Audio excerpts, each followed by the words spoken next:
Hello and welcome back to Bumbershoot, where we're covering life's chaos with humor and heart. I am here with Rhonda and Tracy. Hello. Hello. And I have a little raspy voice because I was sick for like a little over a week, and I might have to cough a second. So last week I was gone, which I think we started, I was trying to like pretend like the episode was airing the same day, but I think I gave up on that and told you guys. So we pre-recorded last week's and got back late last night. I've been up since 2:30 this morning. Oh my goodness. Jet lag, yeah. So I went to Italy. We went to leave our youngest son, Logan, there for 6 months to study Italian in Milan. Super cool. I had a lot of, I think, like anxious anticipation about leaving him there because I'm so close to him, as you guys know, and you are too. You're close to him too. We're close to him. We're all very close to him, and he's a very big person in our lives. But we had a great trip. I got to meet the newest grandbaby, which I'll catch y'all up on my whole current life really soon here. We're going to get there quick. But anyway, so it was a great trip. And I think I anticipated being way more emotional about leaving him there. But I prayed a lot about it and didn't want to be that way. I wanted to be excited for him and wanted to be able to be back here and not be like longing for him and being like worried about him and stuff. And so God just gave me peace and I'm glad. So Love that. I'm good today. Yeah, I'm actually really good. Everyone's been checking on me and I'm good. I appreciate all the love and support. I'm sure there'll be days that I miss him and we're so here for you. Thank you very much. Yes. I just don't understand how people did it before, like FaceTime, because at least we have that to feel connected, Yeah. So anyway, I'm really excited for him. He's very excited. And he's going to the Da Vinci School of Italian to learn Italian language. And then it sounds like he might be working for the Armani restaurant. Ooh, fun. Yeah, so cool. down We need in to go town. visit. Yes, okay, let's do it. Take the show on the road. Yeah, we should. We should. He goes, Mom, can I do a podcast from over there? And I'm like, honey, you'll be back before you're actually like a part of. No, but I think we'll involve him a little bit sooner. But yeah, I'm. Can't wait. So but I was thinking, you guys, on the way back, I was thinking this, and I wanted to kind of bring this up before we get into the guts of the episode. So there's a lot of public transportation, right? So you're going to Italy, so you got to fly, obviously, on plane. And then a lot of times, especially in Italy, you have to get off, like you don't go into like the walkway terminals. You have to get off the plane with the stairs and then you get on like the shuttle bus. Oh. And in those environments, just like on a plane, well, Rhonda, one day you'll experience this. One day. Because Rhonda hasn't flown, guys. But one day you'll experience this. There's like this like all of your what do you call it? Personal space boundaries go away when you public transport. Is that like rough? That seems like it would be just annoying. Well, considering that I have that claustrophobia, I've gotten so much better, but that is something that and like smells, I'm very sensitive to smells and things. People's aromas aren't always the greatest. Sometimes people bring like stinky food on an airplane. Yes. Like some people wear really strong perfume. Yeah. And, but then, so it's not just the plane, it's not just the shuttle bus, but then like in Milan, we took the like underground subway. I don't know I can't remember what it's called, but basically that's what it is. And then like you're in an elevator and like, there's just all this public transportation. And I know that you guys, like, even if you're in a movie theater, or I was thinking this and it was kind of making me laugh inside my head and kind of help me cope with a lot of that public transportation where everybody's like on each other's laps. And I was thinking how funny it is that like you're sitting there, right? I think everybody does this. And you're going, don't sit by me, don't sit by me, don't be the one that sits by me. And then people are getting on the plane or getting on the bus or go in the other door, like don't come in my door on the transport, And I was doing that, just laughing in my head, like, no. And then sometimes it totally backfires because that person does sit by you. Right. And you're like, oh no. And sometimes they're really nice and you feel really bad for like, not Thinking wanting that. them to be hit by you. But then other times they're exactly what you expected, whether they don't smell very good or they breathe really heavy or they have really gnarly cologne on. And I was just thinking how funny that is, that breath. everyone experiences that, whether you're in an elevator or on a bus or on a plane or, wherever. It was just funny to think about how, we do that. And I was doing that the entire trip because we took a flight from San Diego to Munich, then into Milan. Then the next morning we woke up, took a flight down to Sicily. Wow. And then stayed in Sicily for 3 days. And then took the flight back to Milan and then did tons of public transportation there. And then our flight on the way home only, excuse me, sorry, that was another thing. The coughing attacks in public spaces. Everybody else is like, I hope she doesn't sit by me. The kids even said, Mom, you're that lady that people don't want to sit by them. But then Luca and I, our oldest and I, we left yesterday and we had to fly from Milan to New York. Oh. And from New York was supposed to be San Diego, but then they canceled our flight from New York to San Diego, rebooked us on a flight from New York to LA to San Diego. And I was like, that is so dumb when we live, 2 hours, only another half hour. So that's a thing from LA to Yes. San Diego? Ooh, Yeah. How dumb long is was that? that? It's 25 minutes. It's not, it's Really? such, it takes you longer to like get on the plane, taxi, and get, taxi back and it's ridiculous. Yeah. So I was like, is there any other flights? And he's like, yeah, we have another. I said, can we just get off the plane in LA? He goes, yeah, you can just abandon your last trip. I'm like, what about my luggage? He's like, oh, well, yeah, that would be a thing. So anyway, long story short, we rebooked direct to LA from New York and got in a little bit earlier than we would have. But late enough that we missed the traffic. So anyway, it was quite a trip. But waking up at 2:30 this morning, I literally thought I had slept an entire night and like woke up all ready to go. Oh my And I was like, oh my gosh. Oh, no. So I unpacked and put things in order, did some laundry. Yeah. And then watched the sunrise. Anyway, so that's kind of where I'm at right now as we head into this episode. So I'll fill you guys in a little bit later, but I'm trying to think I'm going to fast track a little bit and cut out some of my stories. Okay. I just feel like, so this next portion that I'm going to share,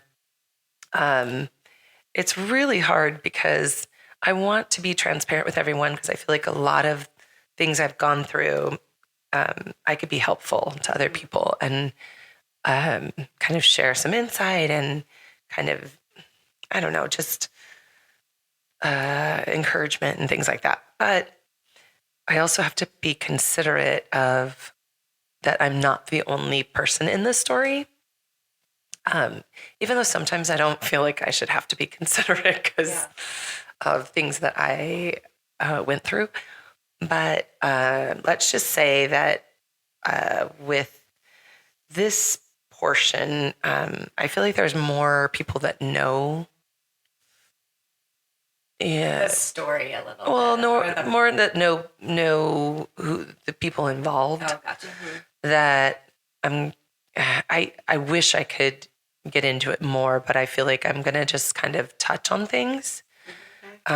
If I touch on something that maybe you are listening and would like to know more about, because it might go in a direction that you have been through or going through, whatever, then I would suggest messaging me.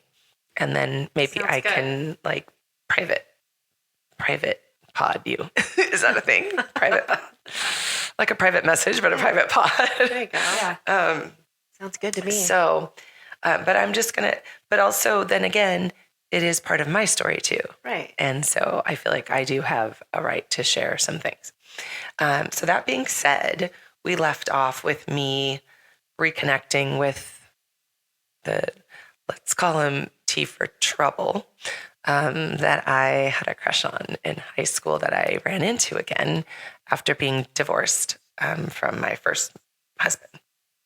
And there was a vulnerability over me, especially because I had not just divorced, but I think in the last episode I touched on how my mom and two of my sisters had divorced that same 12 months. Mm-hmm. I think I did bring that up. Yeah. You did. Okay, so I was very vulnerable. Well, here's what I will suggest. I would suggest not jumping into another relationship when you're vulnerable, because I lost myself in this part of my life. And because I was so vulnerable, I was just clinging to whatever was next. And this guy was next, and he wasn't right for me. He just took advantage of my vulnerability, is what I'll say. There was a lot of like, why do you have to call your mom? Why do you have to go talk about your family all the time? Why? He questioned a lot of things. And because I was so vulnerable, which is totally out of my character, I kind of fell into like, oh, I don't know. Why am I doing this? I don't know. Well, I don't have to do that. And I started becoming very like opposite of who I was, which became very like weak and submissive. I think there's a good way. There's a good submissive and a bad submissive. I was a bad submissive.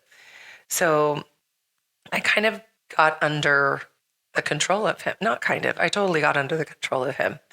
And he wasn't stable from his history to be in control of anybody.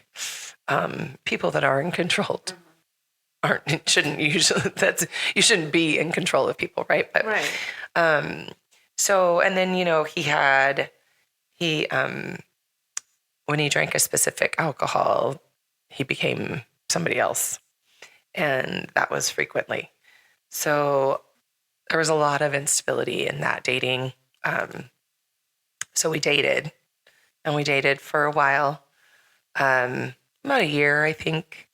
It was fun for me because I reconnected with a lot of friends from high school, and we were hanging out with, the part that was fun about this relationship was it was circled around friendships, and we were doing so many fun things, like going out all the time and going to concerts and just so much fun. And then because I'm like Julie from Love Boat, like we talked about, I was planning a bunch of activities, and it was just such a fun time with friends. But as far as with just him, it wasn't healthy at all. And there came a day that a woman's intuition kicked in, and it is a thing. 100%. And you need to listen to it. I started realizing that he was cheating, and it really puts the friends in a very tough spot, because when your friends know, it's like, the right thing to do is to say something, but it's when and how and at what point. And so it was a very, very like a web of complication. But at the end of the day, he cheated on me. We broke up. And then this is what I think is super important to hear. There came a point where it was probably, I don't know, a few months that we had been broken up, and he pursued this other gal that he had been cheating on me with, until he came back to me and said, I know what you want as a husband, and I know what you want as a father, and I know what God wants for me, and I want to be all those things. And I heard what I wanted to hear, but here's the key. Talking is one thing and acting is another. And we say actions speak louder than words. Yep. And it can't be more important than in a case like this. So what I did wrong was I jumped back in all in, and he asked me to marry him. And so I was like, he said all the right things. Yes, finally he wants to be everything I want him to be, and da da da da. So long story short, we got married. Now, he didn't have to show me. He just told me, but I should have made him show me. I should have taken the time to let him show me that he meant what he said. And if I would have taken the time, I wouldn't have gotten married, because eventually he went back to who he was. And not to say people could change, that's for sure. And if they did change, then they will respect that you want to take the time to see it and to be proven to, right? And if they love you, they'll prove it to you. I didn't even ask for that. So anyway, it was still a vulnerable time in my life, because my parents, were divorced, and my siblings were divorced, and everyone was kind of going their own way. And it was just like, my life was just kind of, I don't know, I felt like a little bit of a juggling act. And so that I made a rash decision and married him, and things went back to the way they were, all the way to the point where he cheated on me again. So at the end of the day, I feel like, for me, I don't take marriage lightly, and I said that before. I felt like it was a blessing in a weird way that he cheated on me, because I felt like that was a legitimate reason to leave. That I didn't do anything wrong, that I wasn't quitting, that I wasn't taking this relationship for granted or whatever. I wasn't taking the marriage lightly. I wasn't like, oh, I changed my mind. But he left me because he cheated on me. And he didn't just cheat like one night, which still qualifies, but he was carrying on another relationship while he was married to me. So the funniest, it's not funny, but it's funny because when I was going through the pain and suffering of our relationship, and I will tell you how I found out he was cheating. I had this intuition again, and I called a private investigator, and the private investigator said to me, it was a friend's reference, and so she said, I don't. Obviously, I'm in the business of this, so I don't normally do this, but I'm going on vacation for 2 weeks. And she said, you're a friend of so-and-so. Sorry. Poor girl. I know. Cough stink. That's the worst. I know, when you can't control it. And then when you're trying not to, it's like it Worse. kicks in harder. She said, while I'm gone, I want you to check the phone bill and his pockets. And I said, the phone bill? I pay the phone bill. There's no way he's going to. And this is back, you guys, we're talking, 30 years ago? A lamp line? Sorry, I think it's a cardinal sin to have a podcast when you're coughing, but What did we this have? is how we roll. Pagers back then? No. No, there were flip phones, right? We had like blueberries, blackberries. Blackberries. Okay. That was us. That's right. I'm trying to think how old we are. I know. I forget Minus sometimes. 30 years. I mean, Right. yeah. Something. Pagers, They were flip phones. it was past pagers, guys, but it was Blackberries. like, well, and I think, it was a BlackBerry, I think. Okay. So it was a cell phone. So I paid the phone bill. So I was like, there's no way. Well, I went home that day, and the phone bill, we lived in a in-law apartment, and so his parents got the mail and would put it in the garage on the weight set. And so I went home that day on my lunch break, and the only piece of mail sitting on the wait bench was the phone bill. No. So I go back to work and I have my girlfriend, Michelle came, I called Michelle up and I said, we got to go through this phone bill. I got to look. So we get the phone book out. That is how long ago it was. We get the phone book out, you guys. This is so dumb. So I'm looking through the phone numbers and I'm like, there's this number that's like constant that I don't know. So I get the phone book out. No lie. I start in the A's. I'm looking for the phone number. A's, B's, C's. I get to the C's in the phone book. Okay. Pages. And it hits me. And I remember an incident that happened when we were out, that he was talking to this gal that his friend was trying to set up with him years before. And he left me in the car for like an hour while he talked to her. And I was furious. And that popped into my brain, and I know her name. So I went to the phone book to her name, which was not in the beginning of the phone book. And I was reading the number. No, I had Michelle read me the number on the phone bill as I was reading the number in the phone book, and it was every number matched. And I was like, oh my gosh, I knew it.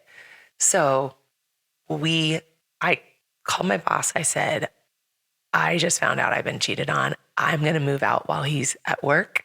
So we ran over to the house. I mean, we lived in a little tiny in-law apartment, so it wasn't a lot. Packed everything up. His mom looked out the window and saw me with a girlfriend at the house, but she didn't know what we were doing. I was putting stuff in the car, but she didn't really know what we were doing.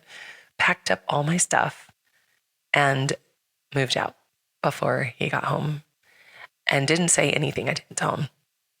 So I went and I hid out at a friend's house, and he wasn't happy, to say the least.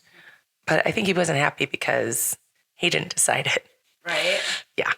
And so, but yeah, I had friends rally around me, and I was a little bit worried because of the alcohol influence on him, that we did have an episode one night that I thought if he was almost like taken over, like it wasn't him, but I thought if I move, he could kill me.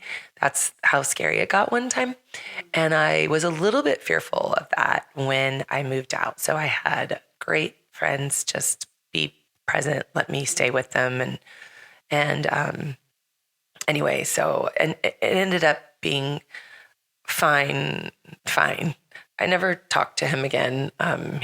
We had built a house that we were going to move into. And so we sold that, and he is with the gal to this day, and they are happy living in the Midwest with 2 kids. Good for them. Rhonda. You have 2 different opinions on that. Okay, here's what I'm going to say. Good for me, because I got rid. You first. Yes, you first. I mean, good for them. That's funny, Rhonda. But no, for me, I will tell you. I'm being my- facetious. Try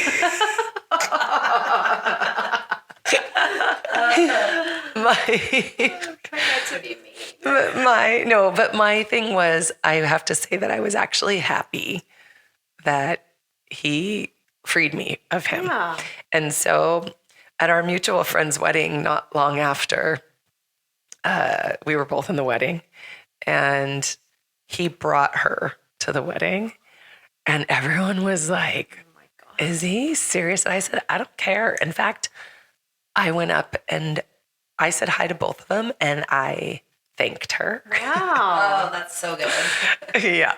And then the best part was like at the reception when we were all like dancing and stuff.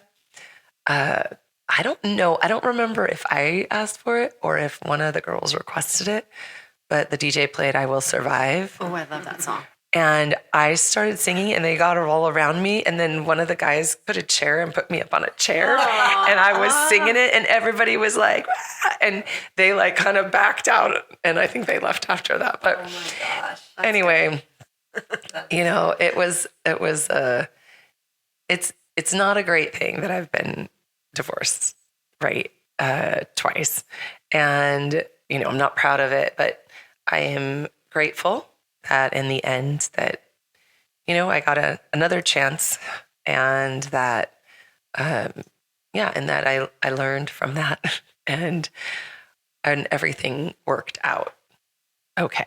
Right. You know, so yeah, I'm happy for them. I hope that they have a healthier relationship than we did. Yeah.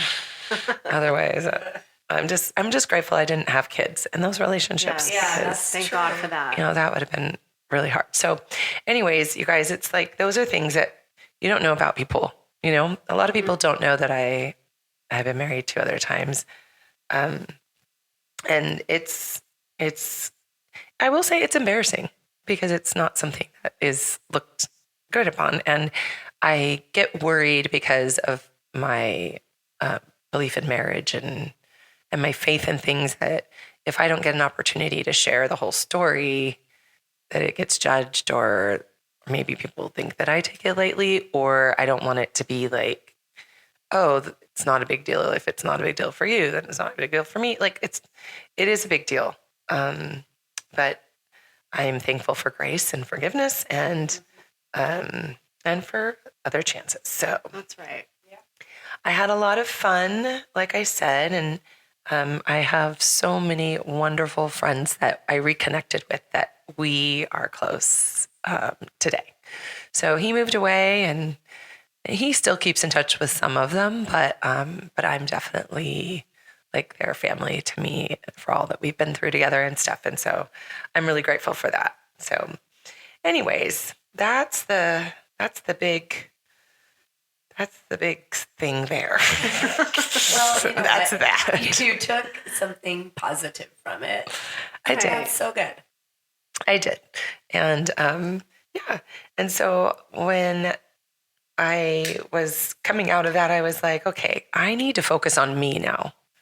Because I did a rollover into like, you know, and didn't take the time for myself. So I went from high school, 18, married, divorced, right into another relationship that I got married and divorced again. And so it was a very important thing for me to say, Charity, you need to focus on you. You need to get in, you know, like become independent enough that you can, like, you don't need someone else. Right. That you can want someone else, but you don't need anybody else. So I bought a house, and oh my gosh, you guys, this is funny. So I was able to buy a house because we had built the house, but I had 401k, he had investment, like we had both invested in the house. And then when we divorced, we Split it or whatever. well, Sold it. I'm not going to tell you because you'll be so irritated with me. But yeah, anyway, I got money out of it. I bought a house, and that was a really big thing for That's amazing. you know, me to do on my own, all by myself. So proud of you. And That is yeah, it was amazing. cool. To be able to say that. You were young. Yeah. In your 20s still? Yeah. Yeah. Uh-huh. That's amazing. That Yeah. really is. I've never done that. Yeah. I admire that. Thank you. It was a liberating thing, right? Yeah. So, but what had happened was it was a brand new house. It was being built. So I bought it before it was built. So I had the guy in customer service. I hate that saying, God rest his soul, but he's passed away since, and he was a schoolmate of mine, and I adored him. He was such a great guy. But anyways, he was the customer service guy for the new track home. And they, you know, I had to call him for certain things with the house. So there was one day I had moved in, and I think I had only been there. It was like the first week of living there. I hadn't had any window coverings. So I had hung sheets like to cover the windows. And the house so if you're looking at my house, the house to the right of me was a friend from high school and his wife that bought that, but they hadn't moved in yet because he was doing some upgrades himself. And then there was a fence, you know how when they're like going to do the next phase, it's like fenced off. So we were the last two houses. So this one particular evening, I was laying in bed and I'm watching TV and I hear this. And I'm like, what is that? And so I'm like, maybe I'm hearing things, you know, by myself. I've never stayed by myself before. And this is like the first couple days. I hear it again. And I'm like, I put the TV on mute and now I'm listening again. And I'm like, if I hear it when it's on mute, there's a problem. Yeah. Like scratching. Again, yes, to the right of me. So laying in bed, I'm like, so the first thing that comes to my mind is that my ex was trying to scratch his way into my house. So I'm freaking out. I don't know if I literally thought scratching, but I thought maybe he was like coming to like scare me or I don't know. And not that he would have done that, but it was just you're by yourself. And it was like, you know, we were freshly divorced and I was like, oh my gosh. So now I'm freaking out. I don't know what it is, but it's loud and it's right by my bed. So I had seen that my neighbor was working on the house when I before I'd gone to sleep. So I got up and I walked across my house, but I was doing like stealth, like ducking down behind the furniture because I didn't have window coverings. Totally like if you could picture like someone like in combat, like trying to like dropping and rolling. Like I was totally trying not to be seen through the window. And I go to the other side of the house. I look out the window of the bathroom and I see the light on next door still. And I'm like, oh, he's still there. His name is Jed. He's the greatest guy. He was a couple of years older than me in high school. And so he's hilarious. He's a total like, he reminds me of like, what's it, Crush on Dory or on Nemo. Oh, yeah. Like he talks kind of like surfer dude. Super cool. I love him. And so anyway, I see he's there. So I'm like, I'm going to go over and get him. But I had to go out of the house to go get him. So nothing that I did. I'm like one of those stupid, scary movies that you're watching. You're like, don't leave the house. Exactly. Why are you going into the woods? Like, that's stupid. So I open my front door and I run like faster than I think I've ever run before over to Judd's house. And I run through his garage and his door to the house is open, but he's doing tile. So it's like drilling, but I don't want to scare him. So I'm like standing at the door, like yelling for him, but he doesn't hear me the first couple seconds. And I'm like looking over my shoulder, making sure someone's not like chasing me over there. I don't know. I was all in my head. And so finally I hear the saw stop and I'm like, Jed, are you in there? And I don't hear anything. Jed. And he comes like slowly walking out to the door. He's like, hey, Charity, what's up? And I'm like, Jed, I don't know if something's scratching on my wall in my house. I don't know if it's you know who or what it is, but something. And he's like, all right, well, let's go see. So I'm like, do you want to bring anything? And he's like, yeah. So he grabs I think he grabbed a hammer. So we're like, if you could picture like, I don't know, like in the night, like we didn't have a lantern, but I felt like we were like tiptoeing over and we go in the house and he's like, where is it at? I'm like, follow me, it's in the bedroom. So we go to the bedroom and I wish you could see my face. We go to the bedroom and so we're quiet so we can hear it, right? And so he's like in front of me, like I put him like right in front of the wall that I heard it from him. And I'm behind him and we're listening. It's not doing it. All of a sudden you hear, and he looks over his shoulder with his eyes bugging out of his head. And he's like, what is that? I'm like, I don't know. I'm like, what do you think it is? He's like, I don't know. So we were both tripping. So we go out the back. He circles the whole house to make sure. He looked high, low, in between. Nice. Made sure it wasn't a person. We looked over I had a block wall in the backyard. We looked over the block wall in the field. We didn't see anybody. So he's like, I don't know what that is, Charity. And we listened to it again in the house. He's like, something's in your wall. But there was no hole to get into it. So the next morning, oh my gosh, you guys, I wish there was cameras on the wall. I don't hear it in the morning, right? So I'm like, okay, cool. Maybe it went away. So I'm in the shower, taking a shower, totally washing my hair.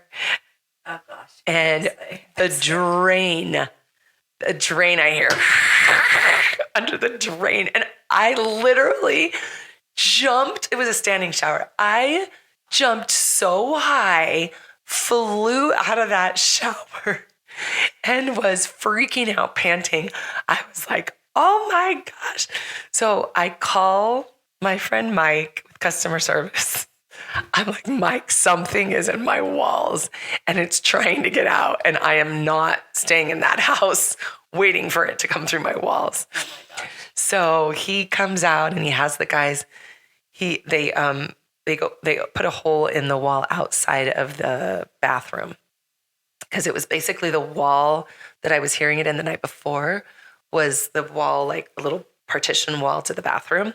And then it was in my shower. So they busted the wall under the bathtub from the outside and saw it was a possum and its baby in my wall alive. So they were like, okay, well, we have to leave it open. So hopefully they'll come out because we can't get to them.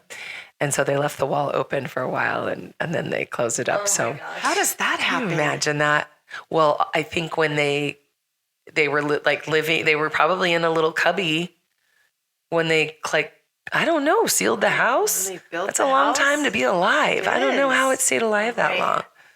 So yeah, it was crazy. Like, honestly, that feeling was so scary and I was all over the place with my emotions. But yeah, you had to be a big girl to live in your house by yourself after that. That would have scared me so bad. Yeah. So anyways, that was my first week of living alone. Oh my gosh. I would have found a roommate for sure. Well, I did find a roommate after that and it helped with the rent. I don't blame you. But yeah, it was a crazy time, but it was nice to have a friend as a neighbor, when I was by myself. So they looked out for me. They were great, him and his wife, Jen. So nice of him. Yeah, it was awesome. So anyways, so I think that I think that wraps us up for today. Wow. Yeah, I think, next week you'll hear the next saga of my life.